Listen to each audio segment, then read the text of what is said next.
Good morning and welcome to the final day of my tour, and welcome to sunny Bangalore.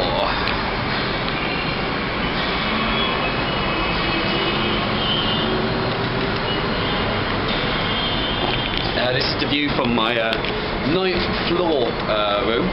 Yesterday I was going to do a piece. Unfortunately I sat down, laid down on my bed at 8 o'clock and I woke up again at about 5 o'clock this morning. So I've had a very good night's sleep. I've been asleep for probably about 13 hours, which although sounds a lot for one night's sleep, is pretty much the entirety of the sleep I've had for 3 days, because when I left Calcutta for Pune I didn't sleep at all, and the night before I got to Bangalore I had maybe 2 hours sleep in total. The jet lag has hit quite hard, but yesterday I did quite well. I left Pune very early in the morning, about 5-6 o'clock I left Pune. I then made my way to the airport. I got on a plane. I've come to Bangalore. Bangalore's a very interesting city. It's as warm as Pune was. It's not as sticky, and there's a lot of excitement because there's a lot of building. I don't know if you saw. If I go back here, you can see this thing, this bridge thing here. This is a large monorail that they're going to be building across the entirety of Bangalore, and it causes some distress between the drivers because obviously there's a lot of roadworks, but when it's finished it's going to be absolutely incredible, and it's going to make things a lot easier for people to get around here. I arrived about 10 o'clock. It's about an hour from the airport to the hotel, and then in the morning I had literally a couple of hours break when I then went down to the Reliance Time Out bookstore, which is like the largest bookstore in Bangalore, and I then I judged a cartoon competition where I had some amazing entries. A lot of people here love Spider-Man, which was quite good, and I did a talk. One thing I did find here though is I ended up having to shout at some cameramen because I was on a steps looking down at a whole load of children, and the cameramen stood in front of them to take photos of me, and at one point I actually had to say, guys, seriously, get out of the way, because the children and the people in the audience can't actually see me as I'm talking, and you're just, you know, these kids have come to basically talk about Spider-Man and talk about comics, and you're just in the way.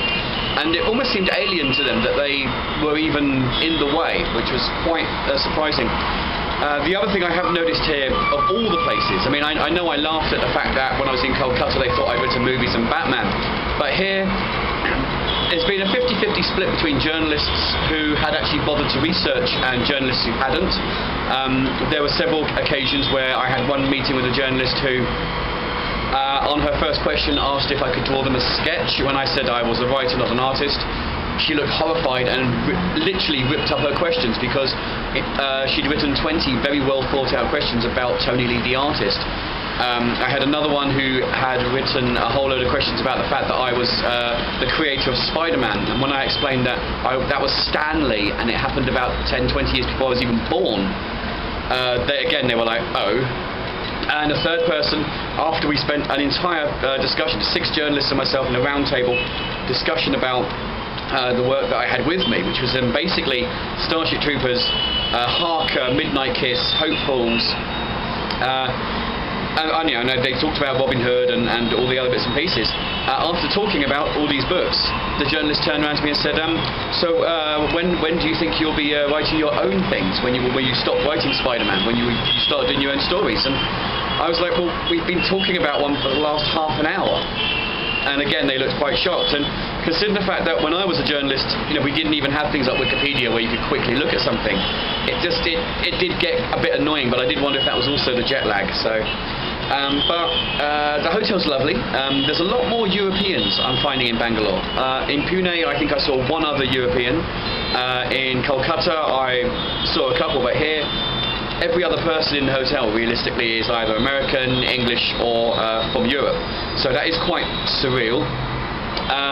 Today I've got my last talk, which is a full day of a discussion about writing, but it's at I just love the fact that they just keep beeping so much. I've never heard so much beeping apart from in Egypt, so it's quite good to actually hear this.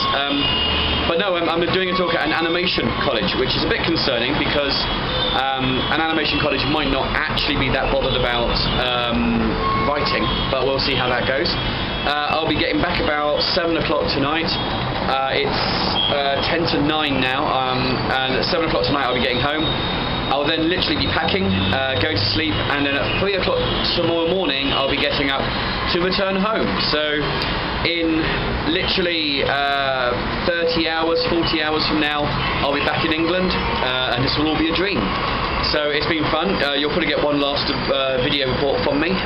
If the internet works, you might even have a blog from me. The internet's been spotty all day, which is why I've not been able to post any pictures or anything else like that. I've been waffling away. I shall see you all later, and thank you very much.